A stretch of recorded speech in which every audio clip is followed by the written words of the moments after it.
नमस्कार दोस्तों। प्राइस में आज भी गिरावट रही, बट बस एक अंतर थोड़ा बहुत रहा कि प्राइस दोनों की तरफ से प्रेशर रहा। ऊपर से सेलर का प्रेशर रहा, नीचे से बायर का प्रेशर रहा, जिसकी वजह से कैंडल डोजी क्रिएट हुई है। और अभी कुछ हम ये नहीं कह सकते कि प्राइस में स्ट्रेंथ या वीकनेस वीकनेस तो साफ दिख रही है भाई, बट स्ट्रेंथ अभी हमको कुछ दिख नहीं रहा है, बरकरार है। बस जितने भी प्रीवियस डिमांड्स हैं, माइनर डिमांड्स, जितने भी माइनर डिमांड्स हैं उसको देख के बस वहाँ पे हमारी निगाहें टिकी रहनी चाहिए। जैसे कि ये एक लेवल है, तो इस लेवल पे हमको खड़ा रहना है, अपना निगाहें टिका कर रखना है कि प्राइस यहाँ से हो सकता है रिएक्ट करे, क्योंकि प्राइस ने इस लेवल को ब्रेक किया था ऊपर की तरफ। समझ में आ रहा है? तो हो सकता है कि प्राइस यहाँ से रिएक्ट करे।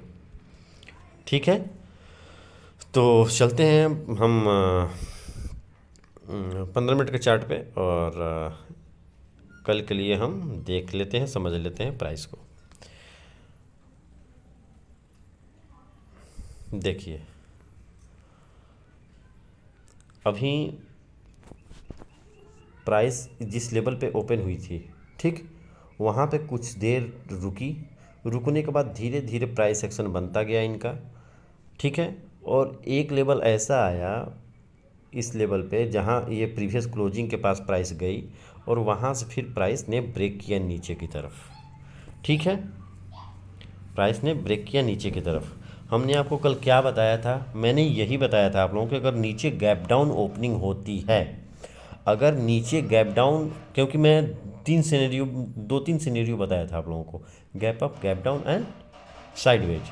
तो कहने का मतलब कि गैप डाउन जब ओपनिंग होगी तो प्राइस अगर लोअर लेवल पे ओपन होता है तो प्राइस इस लेवल को, प्रीवियस क्लोजिंग को टच कर सकती है। ठीक है, ये निफ्टी का 15 मिनट का चार्ट है। 15 मिनट के चार्ट पे आप प्रीवियस वीडियो जाके देखिएगा, उसमें मैंने ये चीज़ बताया था। वो ऐसे नहीं बताया था, प्राइस की मूवमेंट, प्राइस की साइकोलॉजी में आज से नहीं देखते आ रहा हूँ, इसलिए थोड़ा एक्सपीरियंस हो गया है। आप भी, आपके पास भी वो चीज़ें हैं, बट आप कैच नहीं कर पा रहे हो। प्रैक्टिस करते रहो, सब कुछ पॉसिबल है। तो मैं ये नहीं कह रहा हूँ कि आप नहीं कर पाओगे, आप डेफिनेटली कर पाओगे। ये वो बहुत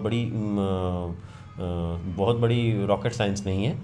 जब तक नहीं आ रहा है तब तक ही है, जब समझ में आने लगेगा इट्स सो ईजी। ठीक है, और आपको इंटरेस्ट भी आने लगेगा।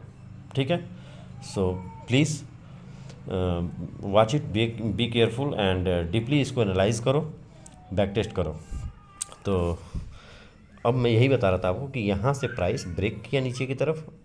एक तो प्राइस के लिए ये लेवल जहाँ से ये गिरावट हुई थी, तो गिरावट हमारी इसी लेवल से हुई थी, तो प्राइस इस लेवल पे रिस्पेक्ट किया। यहाँ पे प्राइस यहाँ से उठ सकता था, ठीक है, प्राइस यहाँ से उठ सकता था, इस लेवल को ब्रेक कर सकता था, बट ऐसा नहीं किया। प्राइस ने प्रीवियस स्विंग को ब्रेक किया, ना कि अपर स्विंग को। ठीक है, चलो कोई बात नहीं। और गिरा तो गिरा भी तो रुका कहाँ पे? जहाँ से प्राइस ने पिछली हिस्ट्री में अप ट्रेंड दिखाई थी 15 मिनट के हिसाब से। तो ये लेवल एक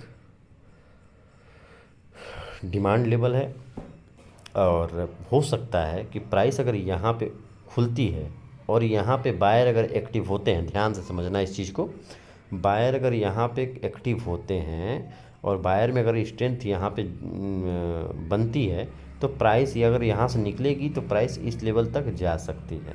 ठीक है, जा सकती है।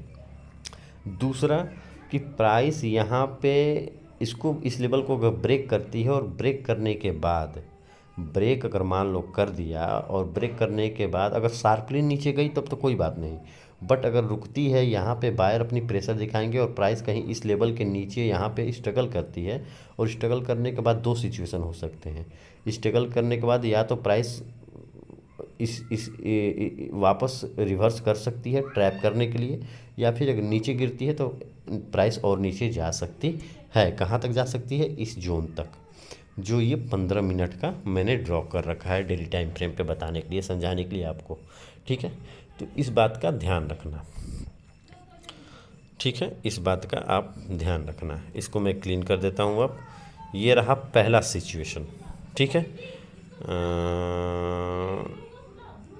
हाँ, ये रहा हमारा पहला सिचुएशन। ध्यान से समझ लेना, ये हमारा रहा पहला सिचुएशन। ठीक है, अब हम चलते हैं दूसरे पे। इसको क्लीन कर देता हूँ। देखिए, दूसरा सिचुएशन हमारा क्या हो सकता है। दूसरा सिचुएशन हमारा ये हो सकता है कि प्राइस के लिए ये लेवल इम्पोर्टेंट है।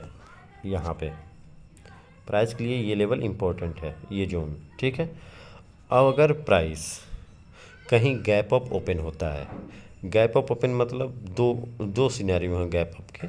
अगर मान लो प्राइस इस स्विंग के आसपास कहीं ओपन होता है, तो यहाँ से अगर प्राइस एक्शन सेलर का बनता है या फिर सेलर यहाँ पे स्ट्रॉन्ग दिखते हैं, तो प्राइस को नीचे लेके आ सकते हैं इस लेवल तक।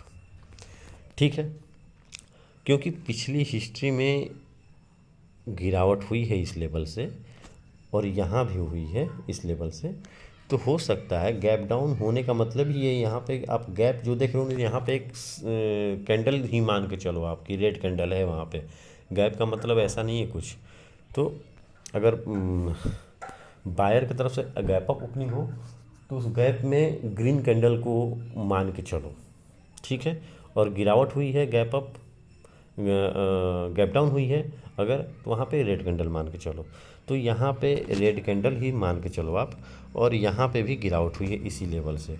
तो मतलब कि अगर यहाँ पे अगर ओपन होती है और प्राइस में अगर सेलर एक्टिव होते हैं इस लेवल पे, सेलर स्ट्रेंथ में आते हैं, तो प्राइस को नीचे लेके आ सकते हैं इस लेवल तक। ठीक है, दूसरा गैप अप क्या, दूसरा गैप अप ये कि प्राइस अगर इस लेवल के ऊपर अगर उठता है, प्राइस अगर इस लेवल के ऊपर उठता है, तो ये देखना कि प्राइस अगर यहाँ पे बायर थोड़ा अपनी स्ट्रेंथ दिखाते हैं और निकलते हैं, ट्रैप होने का चांस ज़्यादा रहता है यहाँ पे। अगर स्ट्रेंथ दिखाते हैं और प्राइस एक्शन बनाते हैं, क्रिएट करते हैं, तो प्राइस इस लेवल को टच कर सकता है, बल्कि हाँ, इस लेवल को भी टच कर सकता है जहाँ से प्राइस ने गिरावट दिखाई है। ठीक है, इस लेवल को ब्रेक करके यहाँ तक जा सकती है प्राइस। ठीक है, यहाँ पे इस लेवल के ऊपर अगर रुकती है प्राइस, तो सतर्क रहने के लिए इसलिए बोल रहा हूँ कि प्राइस क्या है कि बायर की कैंडल क्रिएट करेगी स्ट्रॉन्ग, बट उसके बाद ये रिवर्स कर जाएगी और इस जोन में आके फिर प्राइस एक्शन नीचे का बना के इस लेवल तक टच कर सकती है। इसलिए मैं आप लोगों को सतर्क कर रहा हूँ। जैसे गैप डाउन में समझाया, वैसे ही गैप अप में भी, क्योंकि गैप डाउन और गैप अप में अक्सर ब्रेकआउट और ब्रेक डाउन में ऐसा होता है। ठीक है, दूसरा कि प्राइस अगर कहाँ यार डेली टाइम फ्रेम का वो, रुक जाओ रुक जाओ रुक जाओ रुक जाओ रुक जाओ रुक जाओ, बहुत दूर है। चलो ठीक है, प्राइस मैंने आप लोगों को क्या बताया था कि प्राइस अगर कहीं यहाँ पे कहीं इस लेवल के नीचे अगर यहाँ पे अगर ब्रेक डाउन देता है, इस लेवल पे गैप डाउन खुलता है, तो प्राइस यहाँ से रिवर्स कर सकती है। जो डेली टाइम फ्रेम का डिमांड है, वो लेवल क्या है अभी पता चल जाएगा। यही वो लेवल है। Sorry sorry sorry sorry sorry, यही वो लेवल है।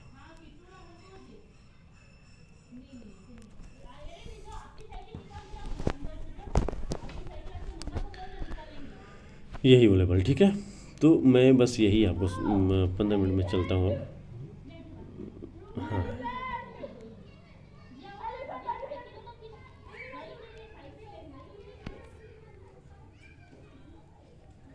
यही दिक्कत है हमारे साथ, बहुत बड़ी दिक्कत है। ये मामूली दिक्कत नहीं, मैं फ्रस्ट्रेट हो जाता हूँ कभी कभी।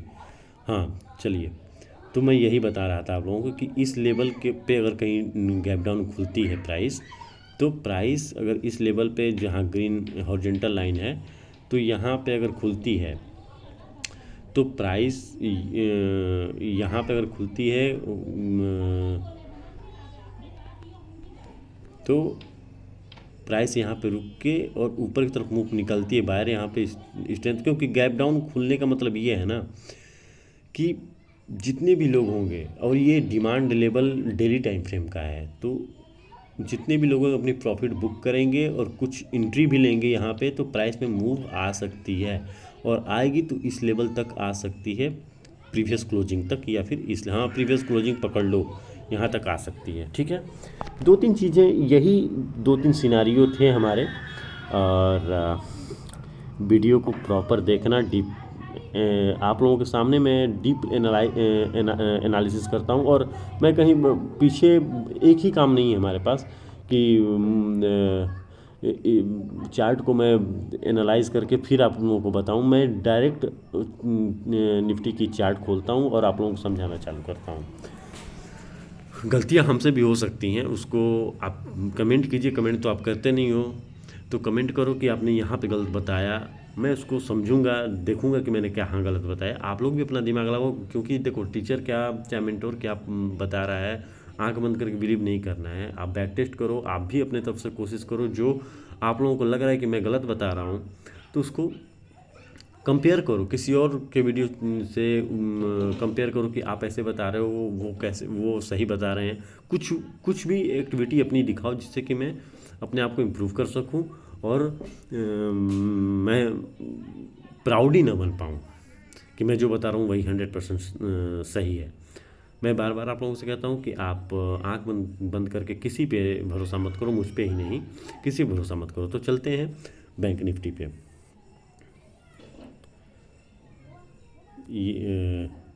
ये रहा हमारा बैंक निफ्टी। ठीक है, अब बैंक निफ्टी में हम थोड़ा डेली टाइम फ्रेम देख लेते हैं।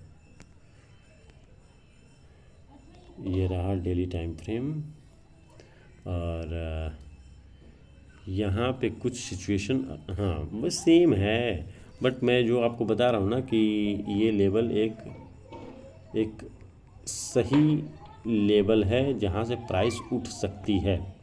ठीक है, ये इस पे निगाहें गड़ा के रखना है हमको, और ये जोन बहुत इम्पोर्टेंट है। इम्पोर्टेंट तो कहा जाए तो ये भी था, बट जब ये ब्रेक हो गया तो अब नेक्स्ट को हमको मान के चलना पड़ेगा कि नहीं भाई, स्ट्रेंथ यहाँ पे हो सकता है कि हमको प्राइस में अपवर्ड ट्रेंड देखने को मिले। ठीक है, तो ये सेम सिचुएशन वैसा ही है, बट ग्रीन इसलिए हुआ है कि ये अपने ओपनिंग से ऊपर क्लोजिंग दी है। ठीक है, और डेली टाइम फ्रेम में जब तक डेली टाइम फ्रेम के हिसाब से मैं बता रहा हूँ, जब तक ये लेवल ब्रेक नहीं होगा ना, कर्सर को ध्यान से देखना, छोड़ो इसको, कर्सर को ध्यान से देखना, जब तक ये लेवल ब्रेक नहीं होता है, देखो कर्सर को ध्यान से देखो, ये लेवल, ये स्विंग जब तक ब्रेक नहीं होगा, इस लेवल के ऊपर प्राइस स्टेबल नहीं होगी प्रॉपर तरीके से, तब तक हमको अप ट्रेंड की मूव डेली टाइम फ्रेम में नहीं देखने को मिलेगी, बल्कि 15 मिनट में भी हमको नहीं देखने को मिलेगी। जब तक कोई स्विंग प्रॉपर ब्रेक नहीं होता, हम अप ट्रेंड नहीं देखने को मिलेगी हमको, निफ्टी या बैंक निफ्टी किसी में भी। तो अब चलते हैं 15 मिनट में, और 15 मिनट में देख लेते हैं कल की सिचुएशन क्या हो सकती है। अब देखिए यहाँ पे कि 15 मिनट में ये जोन में ही है, और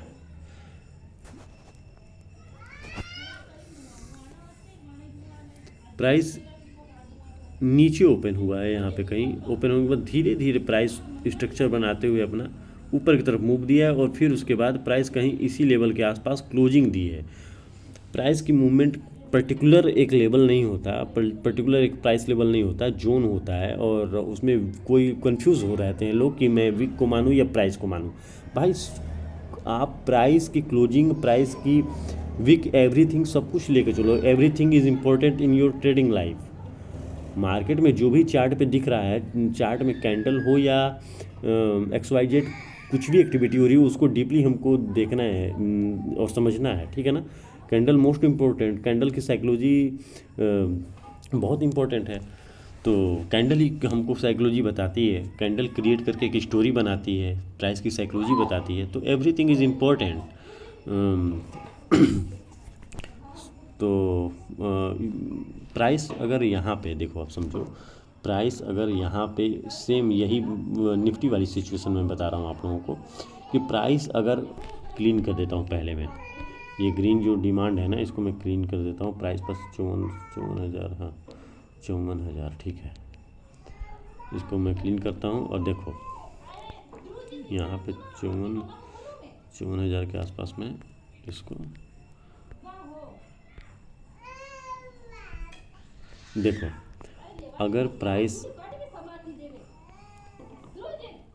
प्राइस इस लेवल को ध्यान से देखो कि प्राइस अगर इस लेवल पे ओपन होके कहीं यहाँ पे रुकता है प्राइस, और रुकने के बाद प्राइस अगर ऊपर की तरफ मूव करता है तो प्राइस इस लेवल को टच कर सकता है, ठीक है, इस लेवल को टच कर सकता है। अगर इसको ब्रेक भी करता है ना तो प्राइस इस लेवल तक जा सकता है, ठीक है।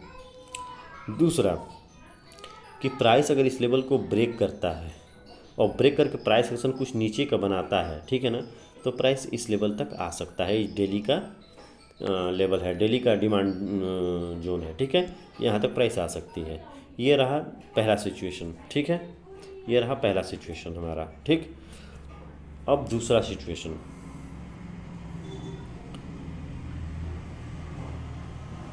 सिचुएशन ये है कि प्राइस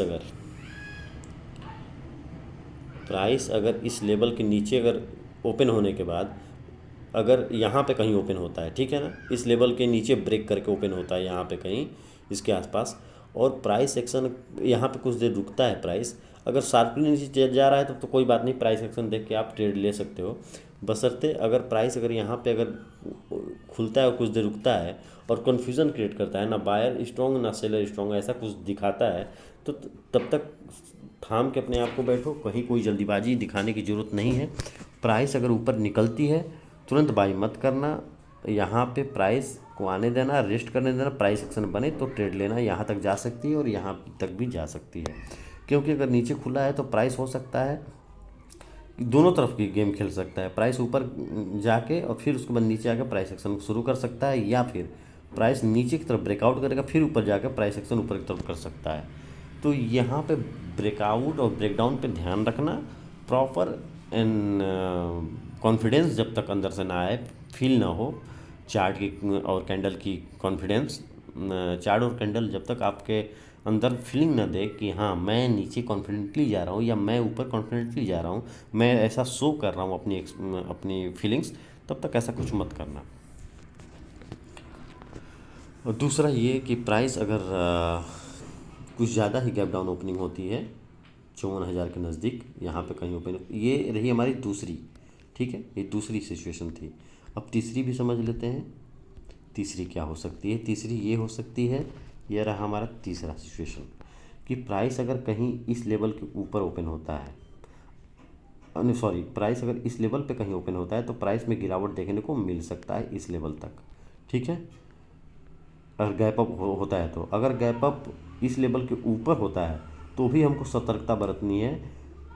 जैसा यहाँ पे हुआ वैसा यहाँ पे बता रहा हूँ कि प्राइस अगर ऊपर की तरफ निकलता है तो ध्यान रखना, प्राइस एक्शन प्रॉपर फॉलो करना, नहीं तो प्राइस ऊपर की तरफ ब्रेकआउट करेगा फिर नीचे की तरफ आ जाएगा, ठीक है ना, और इस लेवल को टच कर जाएगा, या फिर नीचे ब्रेकआउट करेगा फिर ऊपर की तरफ निकल जाएगा।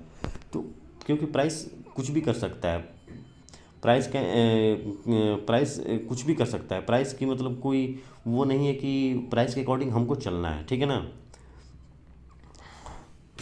तो इस बात का ध्यान रखना। और दूसरा कि अगर ऊपर निकलता है तो प्राइस इस लेवल को टच कर सकता है, ठीक है। अगर नीचे की तरफ निकलता है ऊपर की तरफ होके तो ऊपर खुलता है बट नीचे का ट्रेड आपने उसका साइकोलॉजी डाउन ट्रेंड क्यों बनती है सेलर की, तो प्राइस अपने प्रीवियस क्लोजिंग तक जा सकती है। दूसरा क्या कि प्राइस अगर कहीं इस लेवल पे 54,000 के आसपास कहीं ओपन होती है, इतना ज़्यादा गैप डाउन, तो प्राइस में बाइंग पॉसिबल है, ठीक है ना, बाइंग पॉसिबल है। इसके यहाँ पे ओपन होने का मतलब कि बाइंग पॉसिबल ही है, ठीक है ना। यही दो तीन चीज़ें थी, बस ध्यान रखना, प्राइस को फॉलो करना। प्राइस कन्फ्यूज़न क्रिएट करेगी, आपको इजीली पैसा नहीं देगी, लेकिन हर लॉस आपको एक सीख देती है अगर आप सीखना चाहो तो बस यही था समझाना और बताना। और चार्ट को क्लीन रखो, माइंड को क्लीन रखो, और बैक टेस्ट करो, प्रैक्टिस करो, कोई बहुत बड़ी चीज़ नहीं है, ठीक है। मिलते हैं नेक्स्ट एनालिसिस वीडियो में, बाय।